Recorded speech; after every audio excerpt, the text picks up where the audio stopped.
Welcome to Pop.0 with Bryan Chaffin and John Kheit. Today is Wednesday, January 24th, 2018, and this is in fact a video podcast for the Mac Observer. I'm Bryan Chaffin, editor-in-chief for TMO. Liar. Really? For shame. This Why? is not a podcast. We will never be a podcast. That is our credo.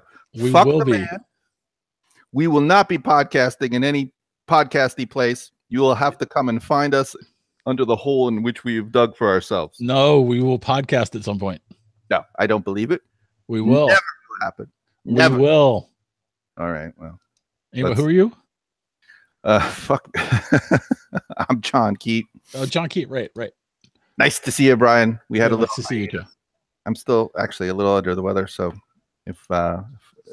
which is just a lame excuse for how shitty I normally look. To have some excuse for this week. Anyway, as always, we have 3 topics, and we're lying. Topic number 1: augmented reality for reals. For reals. Question mark. I wish I could do the Ancient Aliens guy that does Oak Island. Every fucking statement has got that Ancient Aliens question. Topic number 2: analysts suck. Topic number 3: why software sucks. Remember, we're lying, so we'll be talking about Blade Runner for the Poppy portion. Blade Runner 2049. 2049. Yeah, interesting. Anyway, let's dive into augmented reality. You love it. You were smooching Tim Cook the other day. I saw you were just mwah, mwah, mwah, mwah, mwah. I love you, and all my augmented reality dreams have come true. This is the greatest thing ever.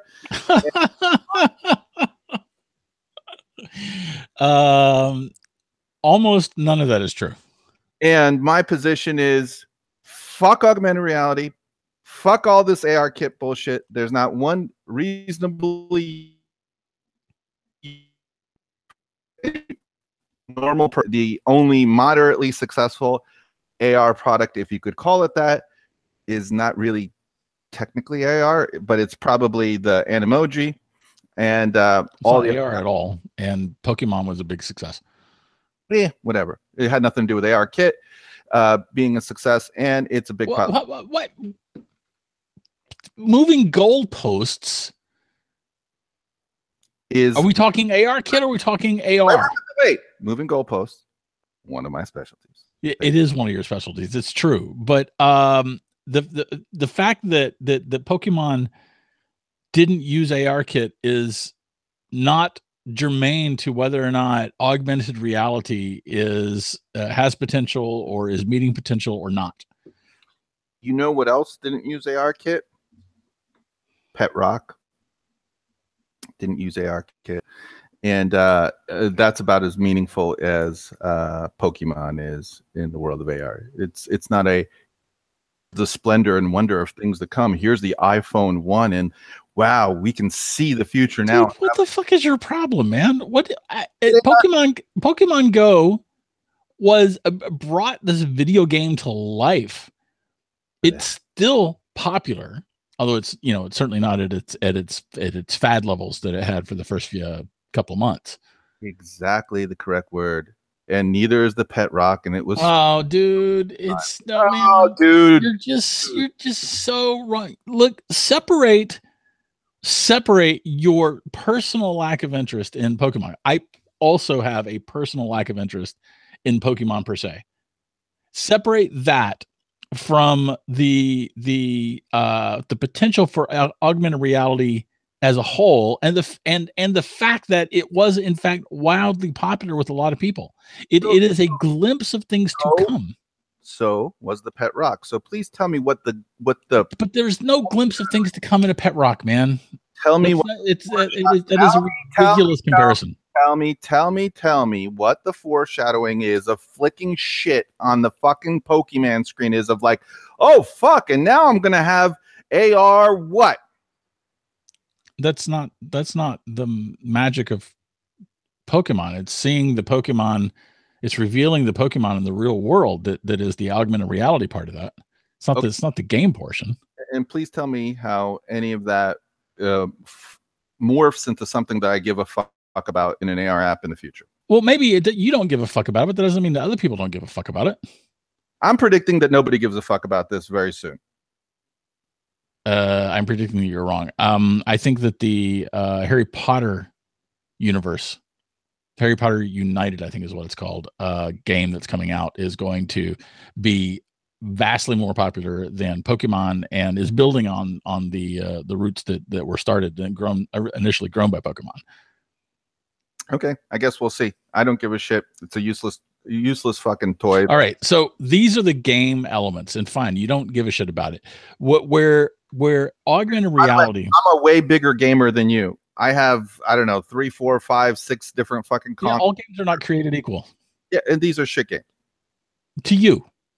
Yes, which is all that counts in the world. Oh, God, you're so fucking ridiculous sometimes. So put aside the game aspect, especially these sort of hidden universe kinds of games like that. I mean, I think that you might possibly be interested in some of the Portal like games, but maybe I'm wrong on that. Put aside the game side and think about the kind of information that can be displayed for our use while we're shooting around in the real world. Like, you know, people's names, directions, Yelp ratings, or, you know, some other kind of more useful rating, guides to what's in restaurants, services, you know, gas station directions, and, you know, all the kinds of things that can be projected on to our view of the real world that have real useful real-time utility. So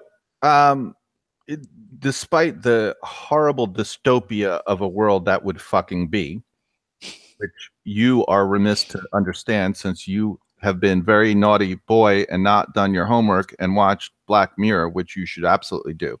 Yeah, I haven't done that yet. Yeah, I'll tell you exactly how that future is not going to come. It's not going to come by doing this. Yeah, I agree. I agree there. I agree. That actually that brings me back to something that that Tim Cook said, where I think he's fabulously wrong. And it bothered me at the time, but I was so focused on watch, I didn't hammer him as much as I should have, but it definitely bothered me, and I definitely mentioned it. And this was when Google Glass was still a thing, and Apple Watch was rumored, and he would be interviewed and he would be asked about Google Glass. He would be interviewed. It wasn't really being interviewed about augmented reality. He was being interviewed about Google Glass, and you know, people were looking for information on Apple Watch. And Tim Cook said something to the effect of that the face isn't the place for wearables. And they would say, well, you know, what is a good place for wearables? And he would go like, you know, I'm very interested in the wrist. And Tim is wrong. Tim is a fucking liar. Well, is that, I mean, so was, which way, God, we can take us off into a tangent. Is, what kind of lying are you talking about? Talking about the same kind of lying that Steve Jobs did when he said that, you know, it's about the music stupid? Yes, I'm not, in every moral sense, I would definitely put Tim Cook on a higher pedestal than Steve Jobs with regard to lying being amongst those. But I am now reveling right. Before you would even defend him against lying. And now, since you yourself have said he's a fucking piece of shit fucking liar. I did not say that. Direct exact quote. That is not at all what I said. The big nasty fucking liar. Now we're only debating how big a fucking liar he is in the world, not whether he is one, which he is proven to be a fucking liar. Yeah, I don't think he's a fucking liar. Actually, here's a better question for you. I know you're just being a dick right now, but as opposed to every other point of my life. Well, no, sometimes you're like John Kheit is created dickish. This is true, but sometimes John Kheit is more dickish than other times. So I know you're just being a dick here, but the question is, was he wrong or was he lying? So in other words, was he lying because he's really trying to bend the conversation towards what would eventually become Apple Watch? Or was he wrong? Did he truly think that the face wasn't the place for wearable computing? It's a fair question. I don't know what the answer, but my general feeling is I don't give a fuck, whether it was incompetence or Steve Jobs like lying. I tend to suspect, I'll give him the benefit of the doubt there, since he's generally a more honorable man than me, for sure.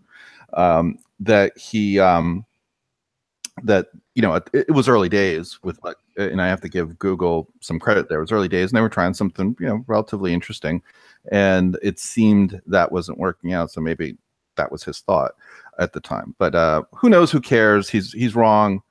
The reality is I'm not going to walk around with my hand. I love this. I love this. By the way, totally consistent position by the cunts at Apple. Oh my God, it's too difficult to artificially use my Mac in this upturned thing with my hands out because there's no way I could push the fucking screen down. That's an impossibility, Bryan. It's fucking impossible. No screen pushing down. But holding my motherfucking phone out or iPad out in front of me all fucking day, that is clearly the way God intended AR to work, right? What a fucking lying sack of shit. So first of all, I really, really hate your use of the C word. I really, really, really hate it. Just to be clear. Just to be clear about that. All the people in the UK disagree with you. That's true. They use it differently than we use it here in the States, and they use it differently than you're using it. Well, whatever. I like the way. So you are correct, though. Walking around like this that's idiotic. Let me rephrase that. There's a time and place to do that, right? I mean, there's still we can take pictures like that, for instance. That's obviously a time to have it on there. But the idea, no one is suggesting this, but the idea that we would walk around like this all day long with a device in front of our face so that we can see the world, that's ridiculous. True AR is going to be about having not goggles, not a headset, but having something like Google Glass that is lightweight enough to be like normal glasses with the ability to project additional information, and particularly when it can actually look real and not look like an overlay, or go further to where we've got some kind of ocular implants that are in our head that can actually control what we see. That's the true future of augmented reality. And anyway, whatever. The point is that it's been fucking useless this entire time. And the whole AR kit is a fucking useless thing. It's a beginning, man. It's a beginning. You have to start somewhere, John.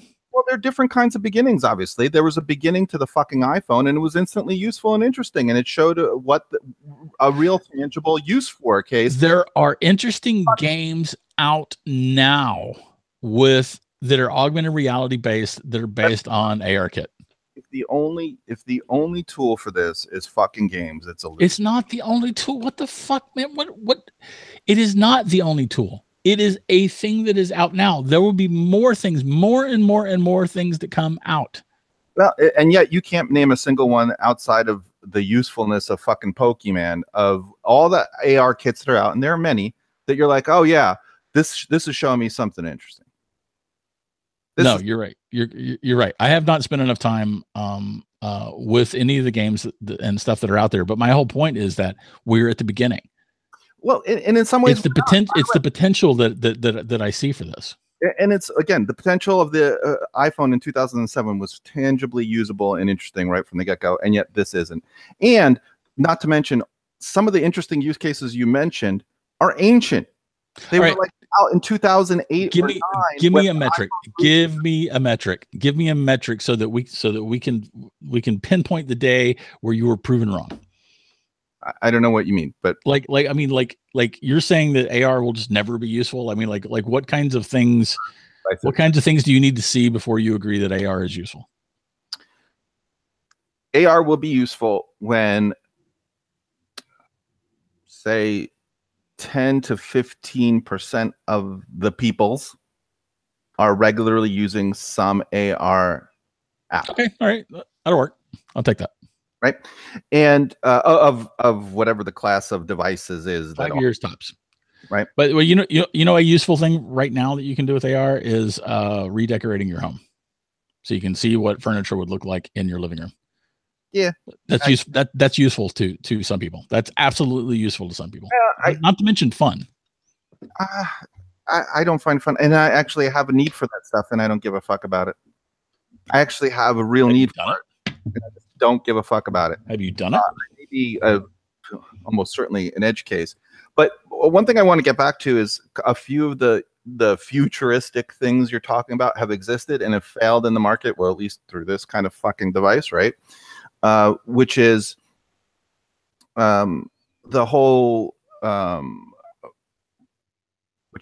Yelp ratings and the subway directions, right? How do I get to the subway so it gives me a breadcrumb trail augmented to the right place to go? That stuff has existed in shitty forms, no doubt, but existed in shitty forms, I believe, since the iPhone 3G. Okay, but again, we're probably going to see stuff that's building off of that becomes the useful stuff. We're at the beginning. It's the potential that I think is important. And I'll tell you where augmented reality comes in potentially much more useful places, and it's still failed there. Applications with heads-up devices. So in some sense, that's been very successful for decades because the military has been using them in planes, and it's obviously very useful when you're trying to shoot down someone that's trying to shoot you down. So in that sense, it's a success, I guess, right? But it involves a lot of apparatus and a particularly specific need that is outside the mainstream. The other place where it could have been useful is heads-up displays in cars, and a lot of cars have had these. A bunch of GM cars have had heads-up displays, and I've even had a car, and it's been moderately useful in that the GPS is integrated into it, and they got as far as, like, you know, you turn left or right or something like that on the HUD. Yeah, obviously, well, in my opinion, it would be awesome if you could literally overlay the yellow brick road onto the road you're on and the lane and stuff like that.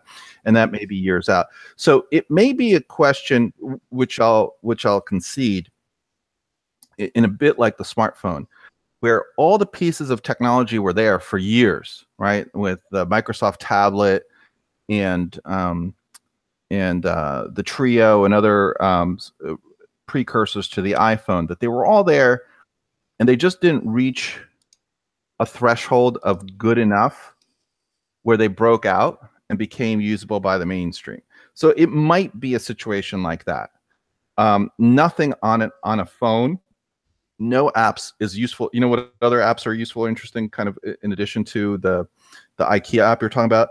There are apps that let you measure the perimeter of your house, like tape measure, virtual tape measure, and will actually make a room layout for you. Mm-hmm.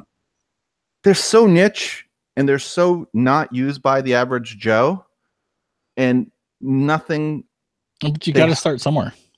I agree. But the point is that the somewhere could also be something that's more mainstream. The iPhone started way more mainstream. These have not.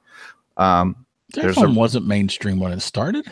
The iPhone was like this tiny niche product that everybody knew was going to be a failure.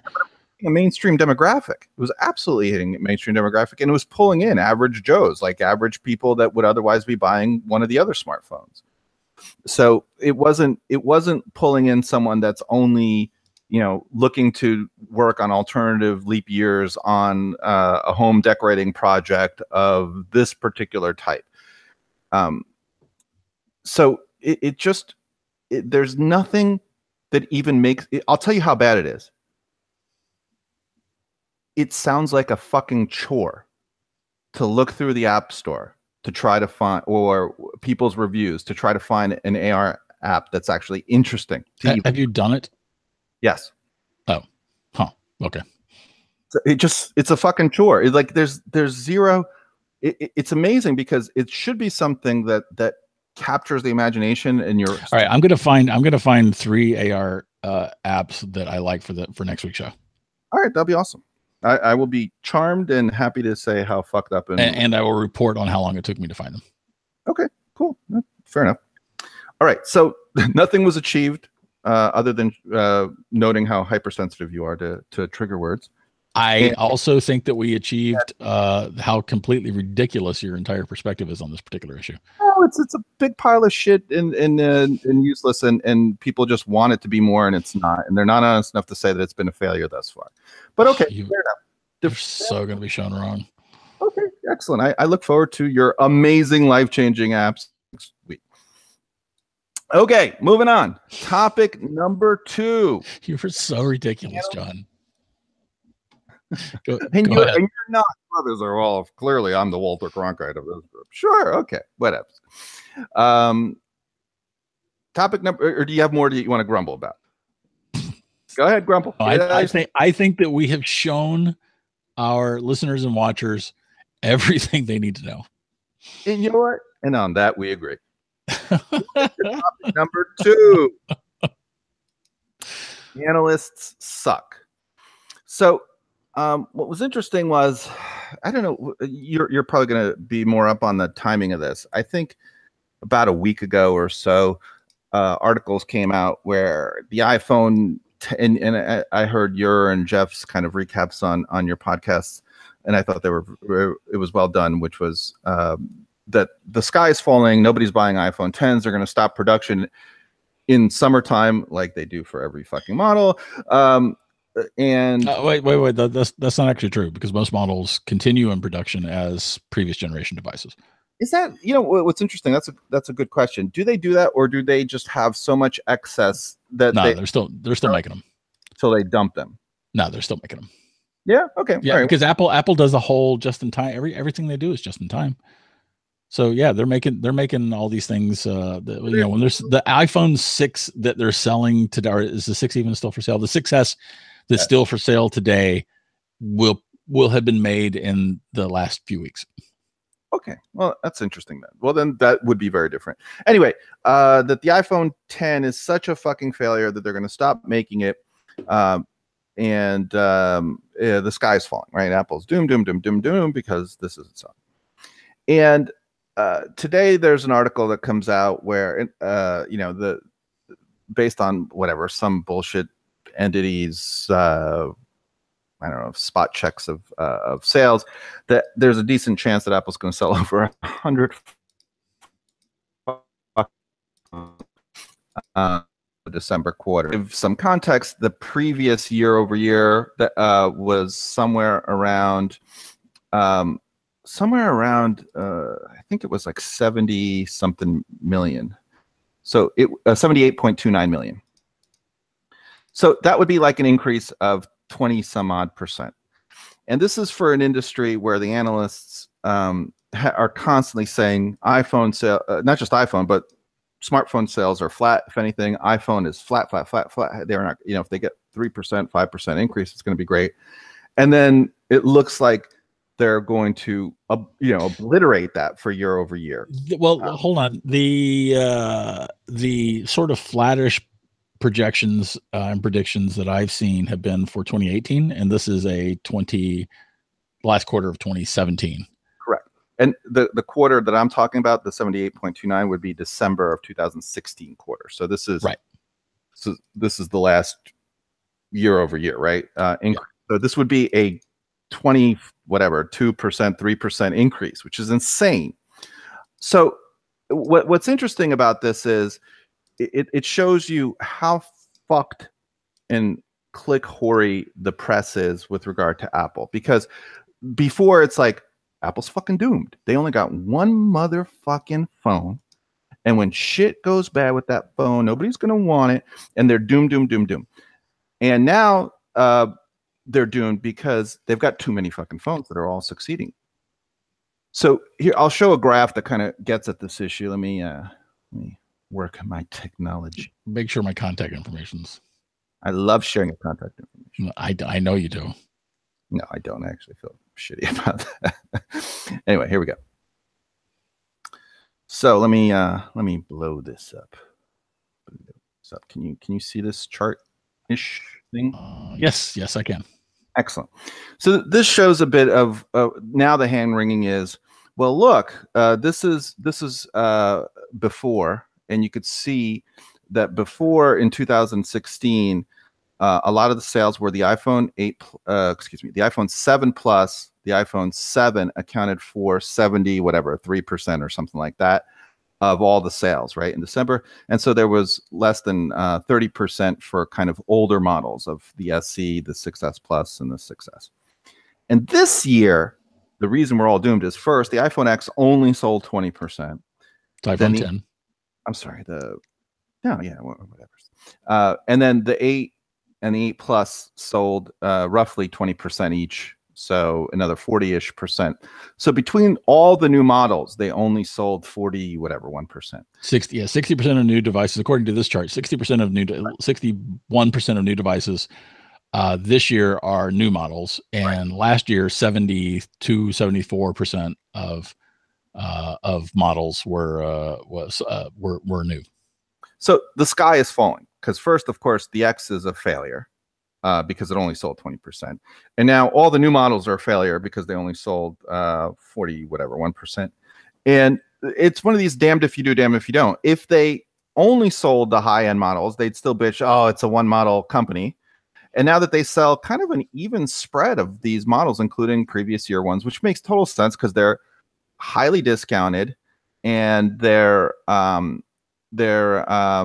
discounted and they're not that much of a step backwards in functionality to get a 7 or something like that, which is this model here, right?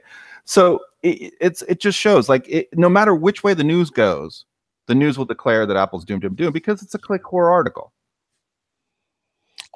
It's more than that, right, John? People love rooting for their heroes to fall, and people love especially for rooting for someone else's heroes to fall.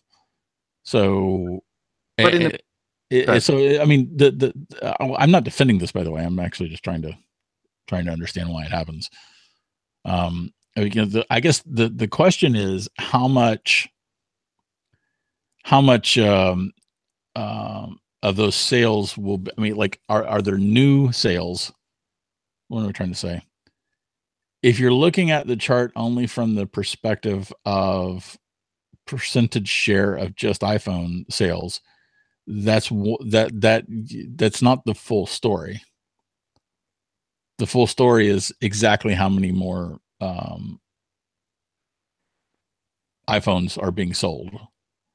Right, but they'll look at that as it's still a failure because even though they sold 23% more or whatever it was year over year, it's a failure because look, 20 or 30 or 40, whatever, 40% are old models. So the companies do. That they're selling. So here's what should be the headline. Fucking retarded analysts still have jobs after being fucking wrong for decades about a fucking industry and company that they're supposed to show expertise in. Fucking weathermen laugh at fucking analysts in mobile segment getting this shit wrong. Are you fucking kidding me? All these retard analysts are like, well, they're flat over there. And then you have the fucking leader in the industry have a 22% fucking year over year growth thing. And here's the other thing. Could you fucking imagine if Chevy's like, shit, we're still selling 2015 models. People can't get enough of them. They're paying us full fucking retail for fucking 2015 models. Can you believe shit? Most people would be like, get the fuck out of here. And you still increased overall sales to that point. And then there's also looking at this. Let me get this straight. You have a 8 Plus, and 10. So out of whatever, that 60% of sales that represents each roughly 20%. If they only sold the 8 and the 8 Plus, that's what they would have gotten. But now for 20% of that, they get to rip off iPhone lovers for another 20% revenue stream. And not to mention the old phones, the 6S and whatever have been in the 7 have been produced for forever. So there's not exactly a lot of R&D going on there. And the margins gotten fatter over time because of economies of scale and production. So none of this analysis, which is reasonable for a fucking analyst to have, ever seems to come up. And what's amazing, wait, one more thing. All right. This relates to you and me personally, mano a mano. Okay. This always seems to come up right as Apple is heading up to one of its ceilings on the stock price, 180. This news comes out, bam, it drops 2-3 points, and that ceiling gets hardened. And then whatever, it can go for another few weeks before another article comes out like that, because there's natural resistance at that point when it might have been blowing by. So that kind of affects the movement of the stock. As well, that just the timing of these stories is just always coincidentally near that ceiling. John, what is the benefit? Oh my God, I can't believe we're going down this rabbit hole. What is the benefit to keeping Apple stock artificially depressed in some way? Forever, for years, forever and ever. Someone is conspiring to artificially keep Apple stock suppressed. Where's the benefit? Are you kidding me? For people that are trading against expectations of a stock going one way and betting the other way, there's plenty to benefit. It's called money. Shorting. Totally. From short-term manipulation, you're absolutely right.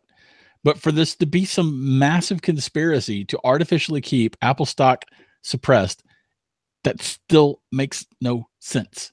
Well, what you're supposing like there's some Dr. Evil that needs it to be negative for 10 years. And what it can easily be is kind of a happenstance, in that if you've got options calls 2, 3, 4 months out at a time that you want to make good on, and you want to make sure the market hits at those rates, for you to keep hitting at those points, you target that. And what happens is you end up only having to have a few negative articles, maybe 1 or 2 a quarter, just as it nears those points. And the result is it stays depressed for a longer time. That's the result of it. Whether or not there's like some evil Dr. Evil plan to keep it. There are plenty of people who would knowing better would buy the stock because it's depressed. That's you have to have 100% commitment to the conspiracy for there to be a conspiracy. That's not the way the market works. You only have to have plenty of people that are moved and react to that news to drop it down. It doesn't matter if there are plenty of people that think otherwise. The point is, how much do you need to move the market to make that ceiling hardened? And you don't need that much. That's the point. Anyway, all right. We've gone down a rat hole, even though I'm right about that rat hole, and you disagree. And you shake your head all you like. I'm just enjoying reveling in it. The point being, though, is these fuckers are just so goddamn inaccurate on this shit all the time, and they claim victory on both sides of it. Meaning, oh, see, they're fucked because they only got one model. That's a fucking scenario. Despite Apple selling, are you fucking kidding me? 100 million fucking phones in a quarter. Yep. And there's no, like, there should be a list of you dumb motherfucking pieces of shit. You're so fucked up wrong. Look how fucking off you are. You're saying this industry's flat and this motherfucker grew 20-something%. How the fuck do they have a job as an analyst of anything? Again, fucking weathermen do better than this shit. Fuck them all, motherfuckers. All right. I don't know if you got anything else on that. I think I've said there's I mean, the some of the analyzing you're talking about here is less about Wall Street and more about firms that do third-party analysis in part for Wall Street, but also for the rest of the industry too.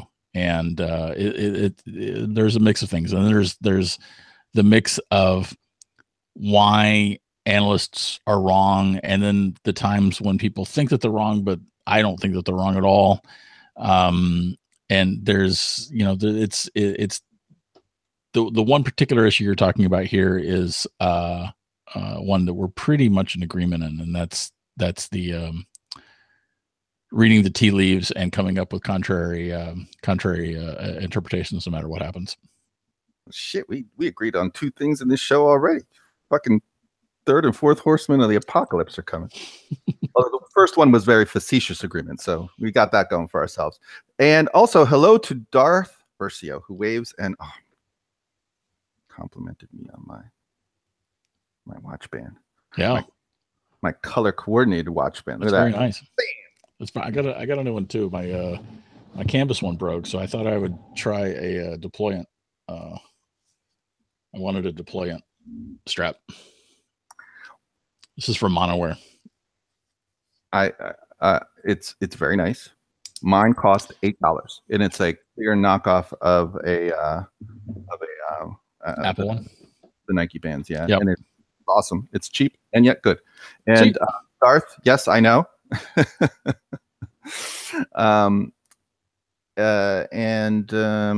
All right, so we're off to the next topic, right? Which is why software sucks. This should be short because this is my own new pet theory that you know nothing about. Okay, but and please correct me if I misrepresent you, because I actually don't want to misrepresent you on this. But I think you somewhat bemoan the disparagement or maybe the deprecation of software that occurred or is coincident to the app stores coming into being. That it seems like people value software less. I have a different view that, like, I think actually software has gotten worse on top of it, which I don't know that you've gone that far to say, but let me, is that roughly right? Or yeah, that certainly is. The first part of that is right, and it is.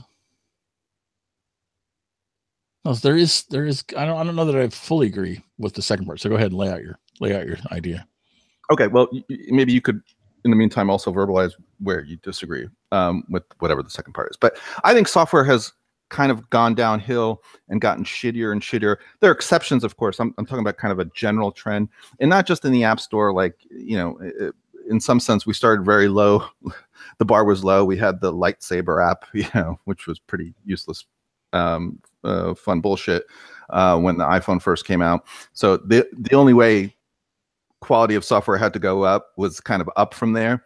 But then it kind of, I don't know, whenever there was a high point, but it's just gotten shittier, but not there.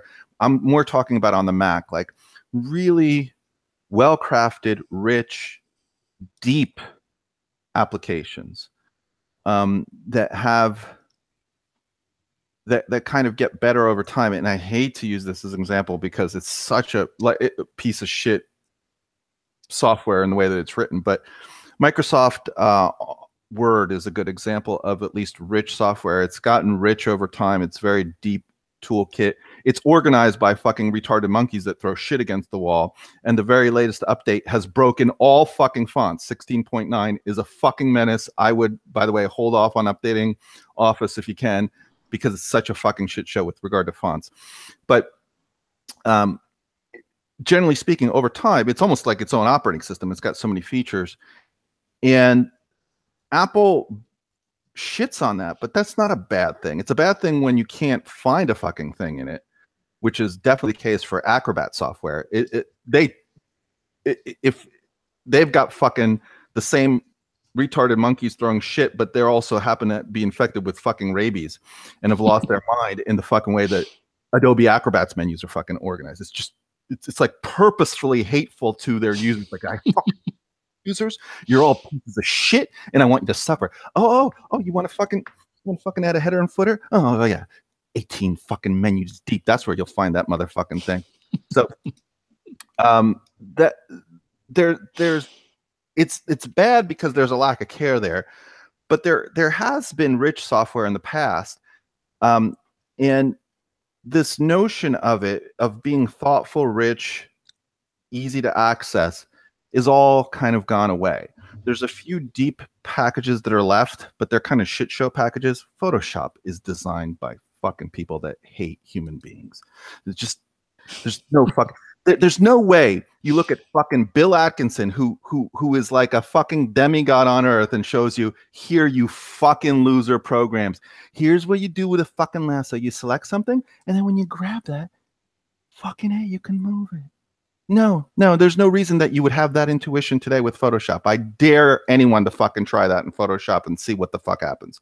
You won't be moving what you lasso, that's for sure. What the fuck you'll be doing, God only knows.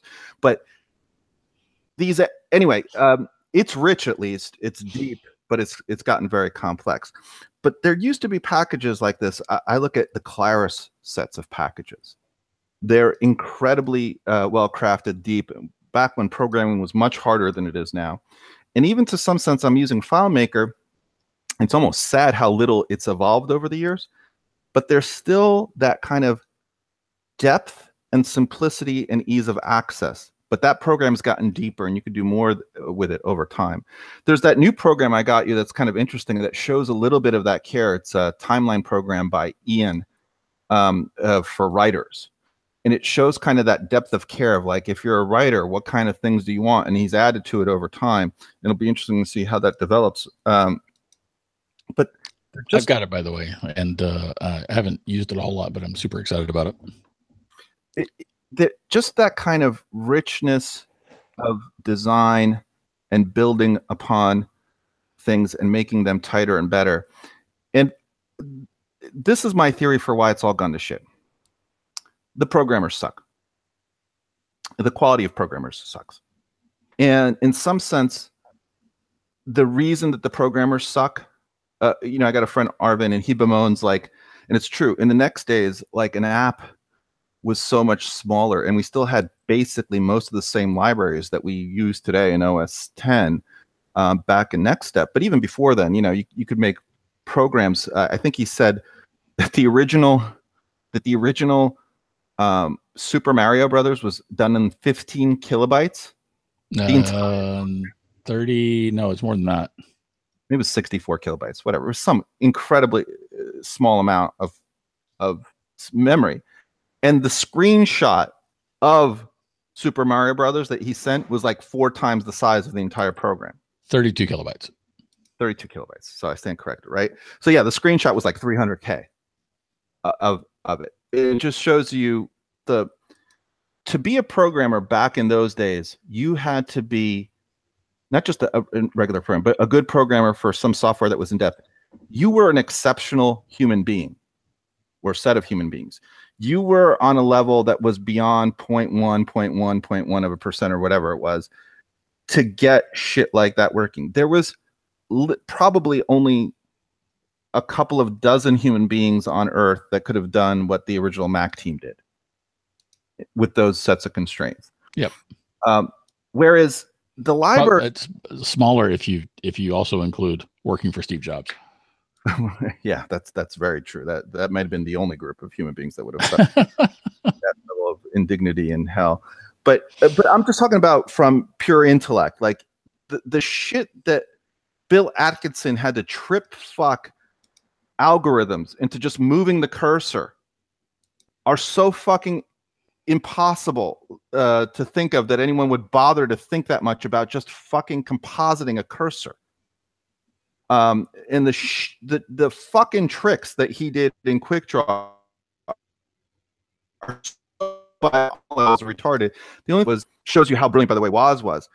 The circuit board that he helped that he designed for Breakout for Atari was used so few chips, and he had so many in his brain tricks to do it that nobody at Atari could fucking disassemble and figure out what the fuck was going on. And they basically had to redesign the whole thing with using a lot more chips because it was incomprehensible to them how many weird tricks he had to use to just get those into those. Wait, why did you get him to explain it? Because I think Jobs hid the fact that Woz actually did it and pocketed the fucking money for the job. That might have had something to do with it. And Jobs was pretty much like, here's the board, give me my money, fuck y'all, I'm off to India, motherfuckers. Yeah. So that was probably most of the why. Anyway, what happens though is all these libraries and shit that programmers have developed with object-oriented programming and whatnot have made the bar for what you need to do to be a decent programmer to get some kind of app working. They've lowered the bar so far that any idiot can do it. And now, back then, you had those fellows with those and ladies who that level of programming talent that was required to do it back then had such greater minds that were required to get things to work that they also had greater thoughts and had greater visions. And now people are like, I want to put out my fucking app to sell this many fart apps to get me whatever, my new car or whatever.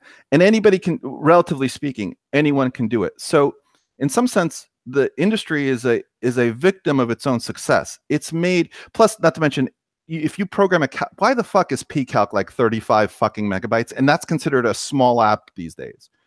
Are you kidding? 35 megabytes. It's a fucking calculator. It's a fucking calculator. And again, all of Super Mario was done in 32 kilobytes.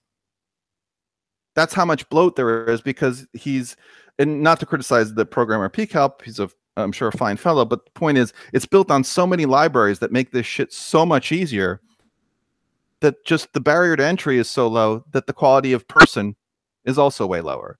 And that has been a general drag on. Yeah, but at the same time, we're getting a huge echo, by the way. I'm getting a huge echo. Are you getting an echo? I am not, but I will mute myself for a little bit. Maybe that will help. At the same time, you also have, as the skill necessary to develop an app has lowered, you've gotten this inordinate increase in the amount of creativity brought to the world of app design, because people who are creative but not necessarily good coders are able to get something done. And while everything you're describing is definitely a downside and a negative, it also goes with some things that include an upside and positives. So I would ask you to do two things in that regard.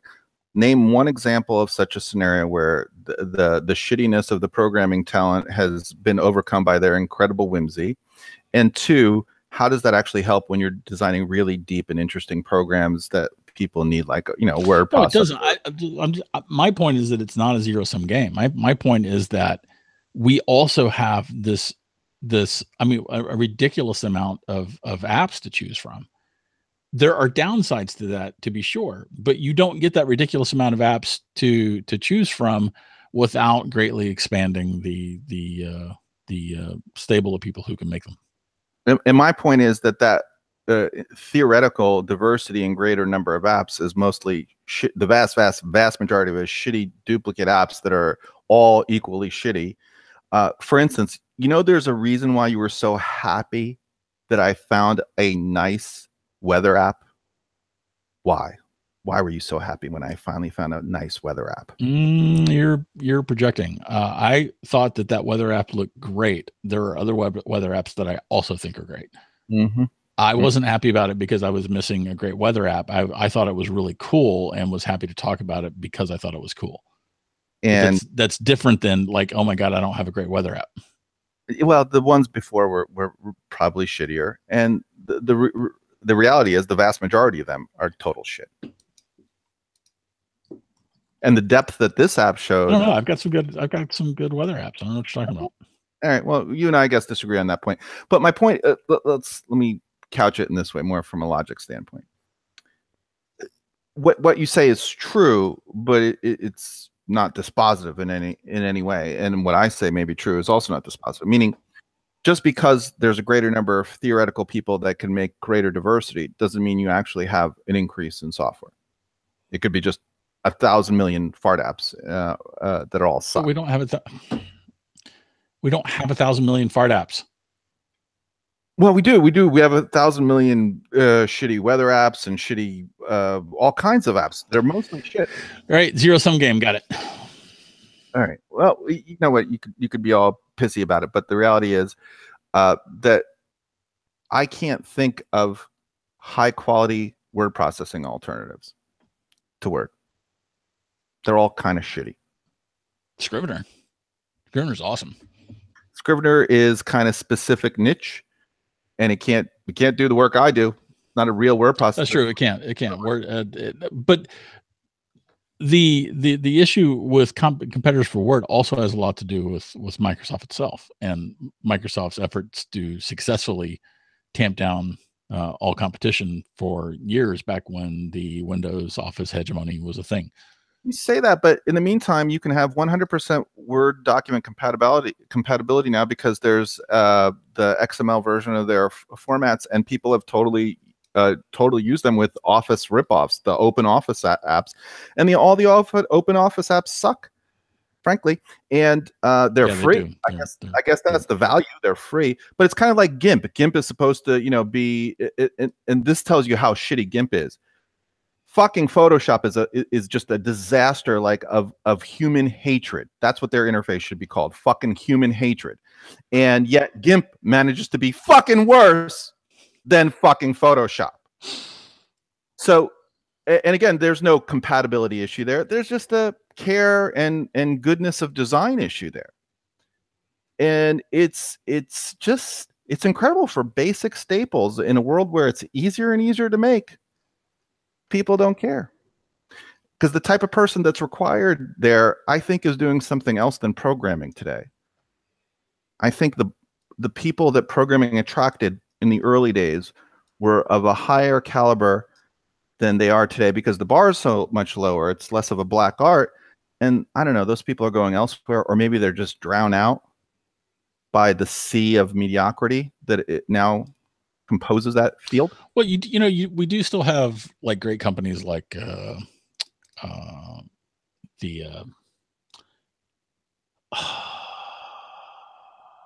Omni Group. Yeah, dude, OmniGraffle is a flying piece of shit. I use it every fucking day. I loathe it. Okay, I'm sorry you don't like that one. They have other great apps. I think they make fantastic software in general, and I think that they're a shining counter to your sea of mediocrity comment.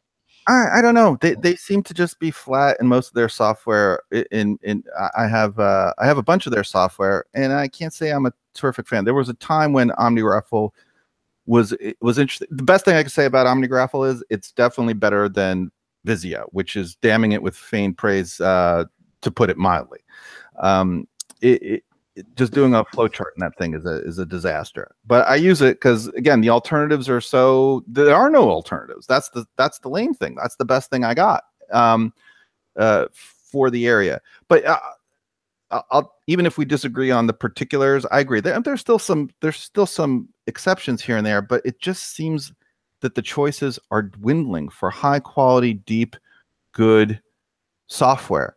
And how much of that then is, I know this is something we talked about in the pre-show, but how much of that is stemming from the way people value it less, and people are not willing to pay? There was I saw someone complaining about paying $4.99 for, we were talking about Weather Now, right? Is that what it's called? Weather Now?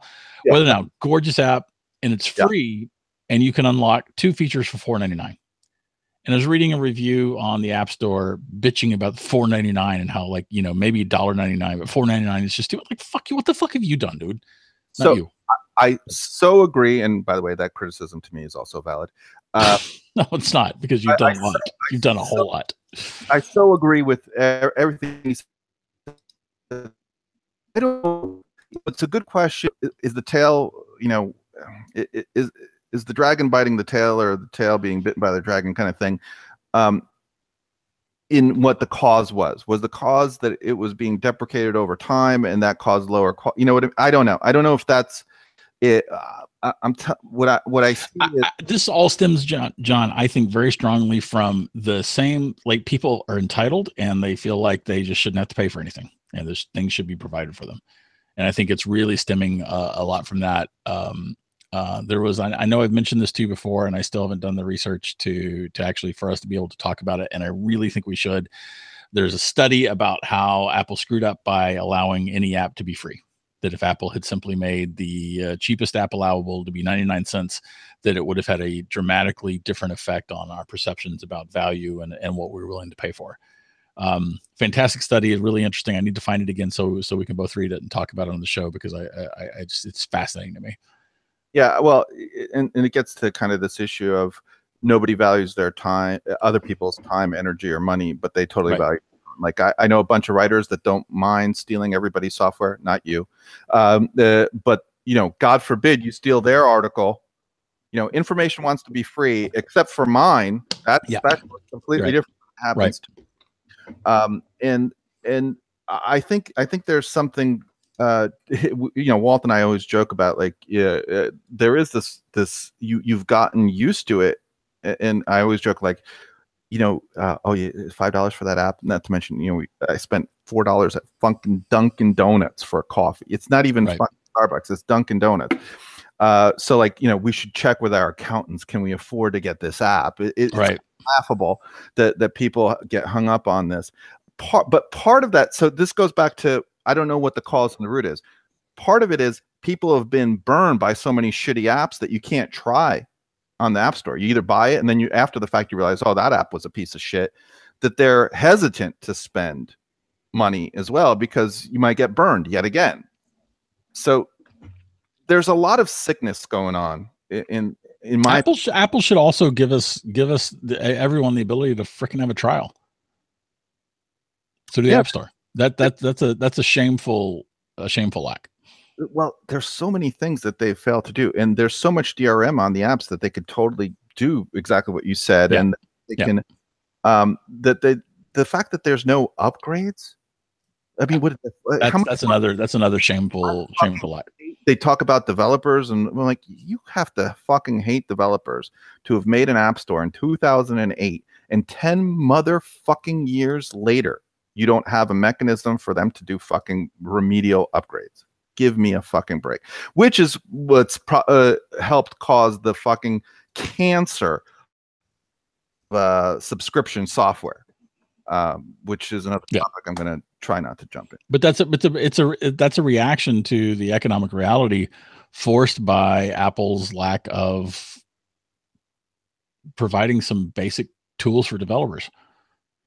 Well, I don't even see it as a tool. It's just they're raking in fucking 30% for hosting some data, getting the downloads to work, and doing the transaction system. One, by the way, it would be pretty awesome of them if they just dropped that to 10 fucking percent and they would still be printing money like crazy. And if they can't make money and 10% for just doing that, there's something fucked up going on there.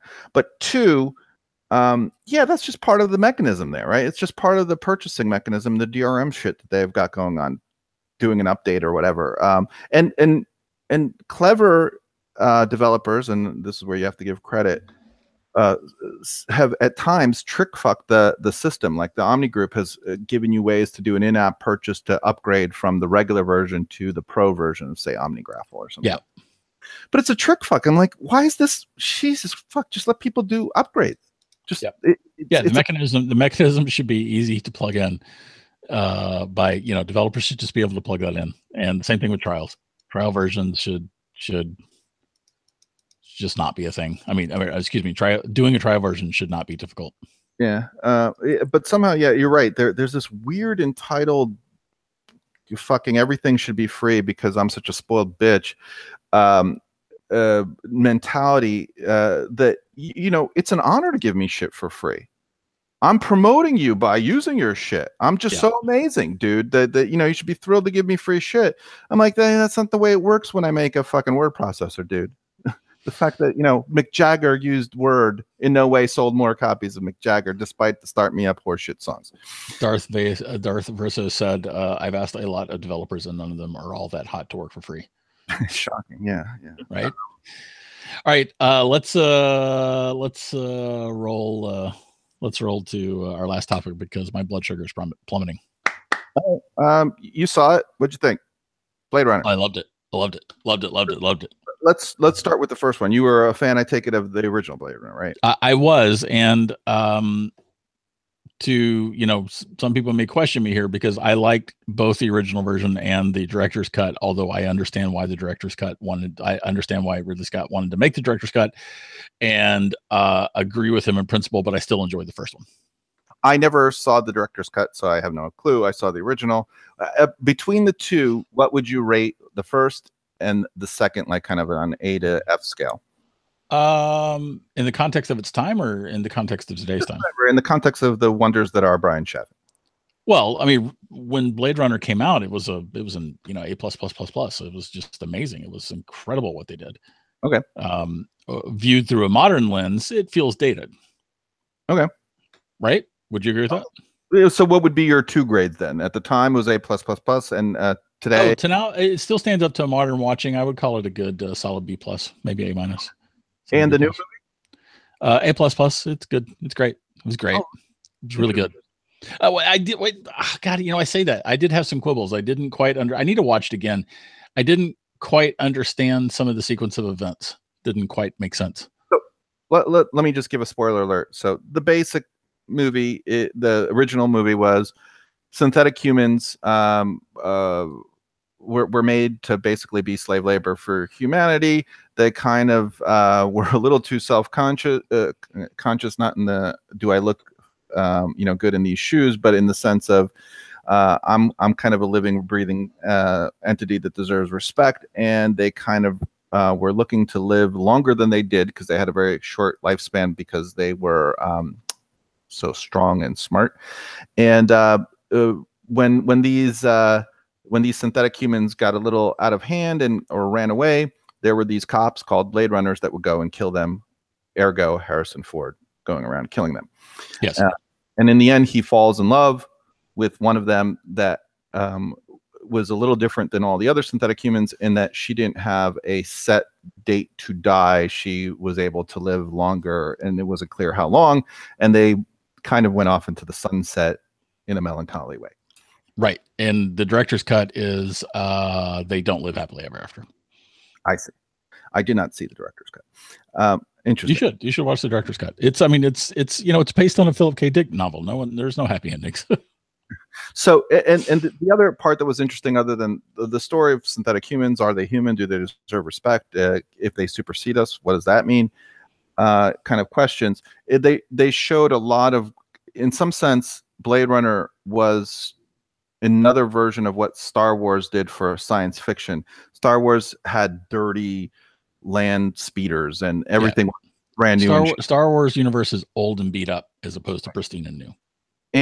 And Blade Runner introduced our universe, meaning the Earth, growing into the future, where it was grimy and dirty, and there were still ghettos, and what those the urban mix and racial mix of what those ghettos would look like, and it was pretty grim and grimy and ugly and messy in a lot of ways, and people were still shitty, and so flash forward to Blade Runner, the sequel, 2049. It kind of takes up that story from where it left off. I think hopefully that's a rough. Sure, good enough. I like it. I'll work with it.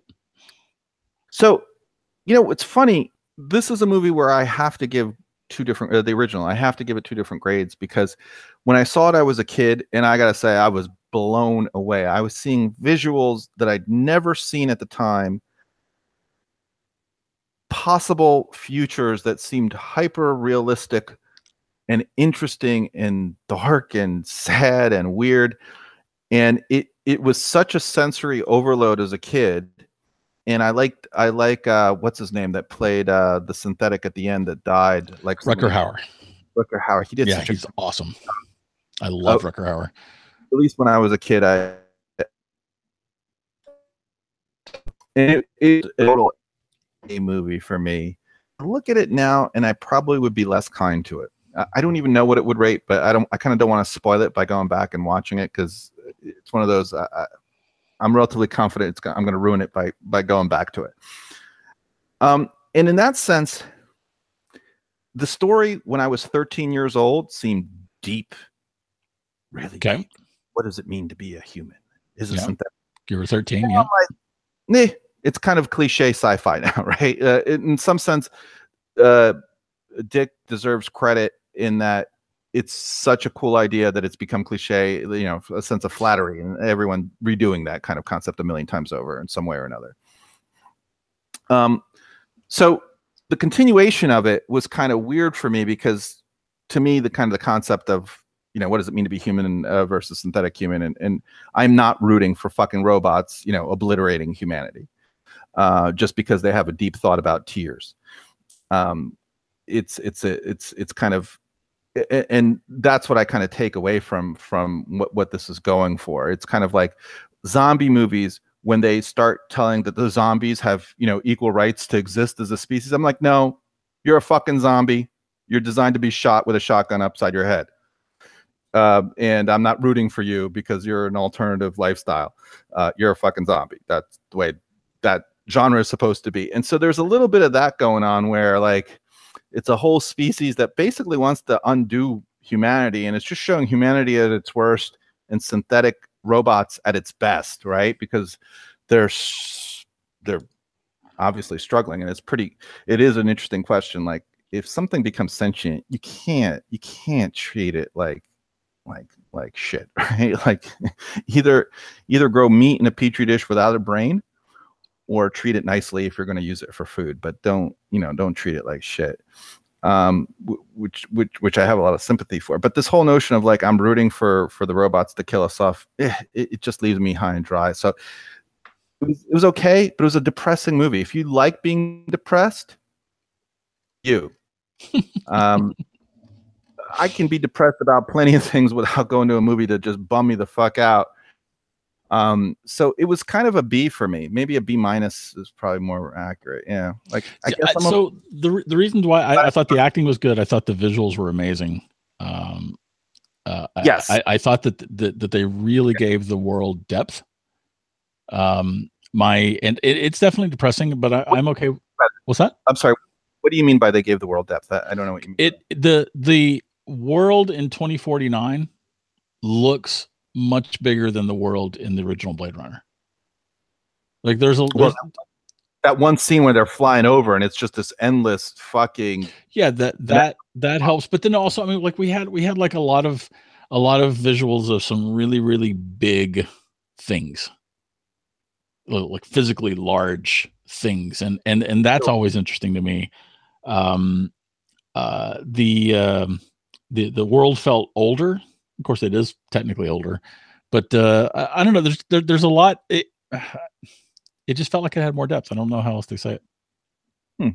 Interesting. Okay, but that's part of that's just a product, of course, of the evolution of filmmaking technology. So a lot of what gave it depth is the fact that I mean, like a whole lot of Blade Runner was shot on the set and looks like it's on the set, like on a city street, but it still feels like a set. And with green screen technology and CGI capabilities and whatnot, a lot of Blade Runner 2049, very little of it felt like a set. It all looked real. I'm sorry. Do you know who was that Jesus robot dude? I don't get what the fuck his deal was at all. Like, what was the point of him? The Jesus robot dude? Yeah, the guy that's like in a dark lair, and again, spoilers for everyone. He's in a dark lair, and that one robot chick that went around trying to kill everybody because of the baby that was occurring. Yeah. He was looking for the baby because he wanted to mass produce. Who was that guy? Like, why does he exist and he needs to produce mass? I get his lame reason was we've got all these stars that we've got to populate and we need robots to help win wars and shit. And so we got to inseminate fucking robot babies into all of them. But who the fuck was he? Was he he's just like exists like this Jesus dude with no backstory that I could discern. Are you talking about the guy who runs the company? Yeah, he had he's got the weird eye. I think that's part of that additional depth. I mean, his character existed in the original Blade Runner, but now we actually got to see him or his replicant self. Spoiler. So that was a replicant. Yeah. That he downloaded his consciousness of his previous self into the replicant or some shit. Is that what it is? Yeah, I believe so. Yeah. It was a little. All right, I guess maybe it's just because I'm fucking stupid and you picked up on it. I didn't pick up on it. You just seemed to be like outer space plugged into this role, and I'm like, well, he's the guy behind where the replicants have gone. So I mean, like he was the personification of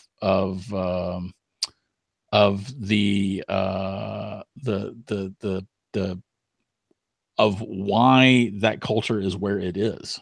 I mean, that was his raison d'etre to be in the film.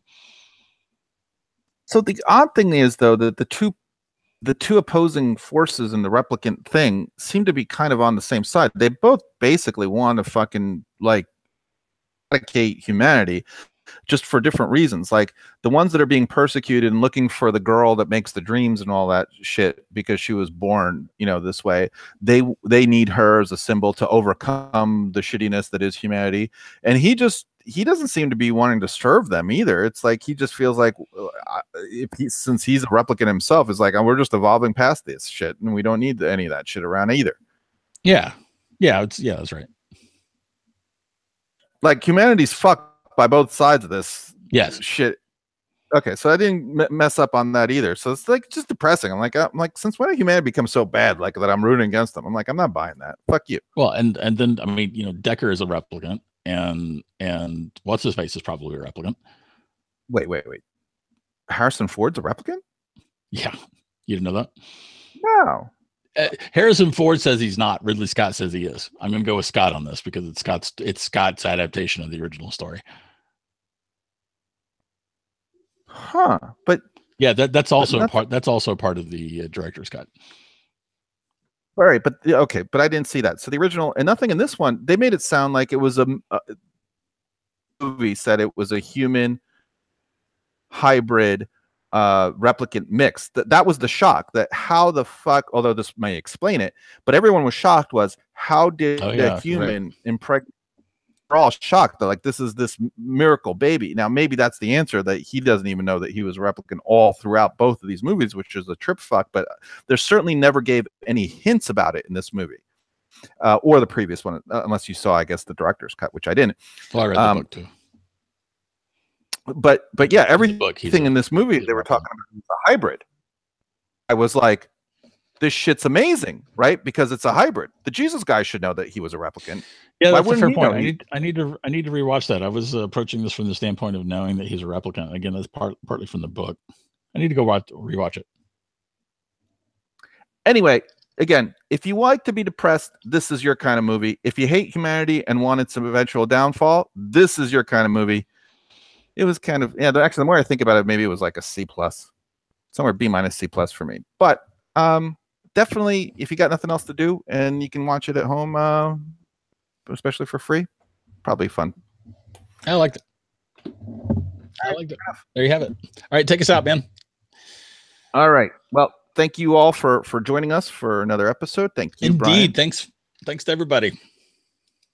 And on those popular topics, we will see you.